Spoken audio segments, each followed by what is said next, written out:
Bain ko uskaiwa, lain wona si uskaiwa. Leila na si ke, ngay sam na sum ke, arle na yok si pensi fe si ngay katapik si ngay. COVID-19, arle na yok si pekten si beloing, taran ke masse. Ta shock to, tiya ka to mako sangin ke, tiya ka to may islamong lelom. Tiya ka to mako maikin ke. Fin kumpalak na ka to make masse, anak manas, bangun soke kunek bangun tak to nikum mukun senjin ke raselo man waye. As finas wena si ek senjek fak mo mengai ro fin nga wek masse.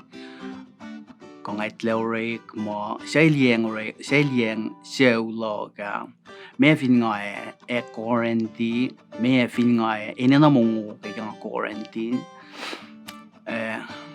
ko askatok senjek ko ke COVID-19 anak manas bangun WAO line in Kosraen pa area kot algus o algus ye single tolu mo lakos nash may te kasi kum ke kaslo man kuloman lang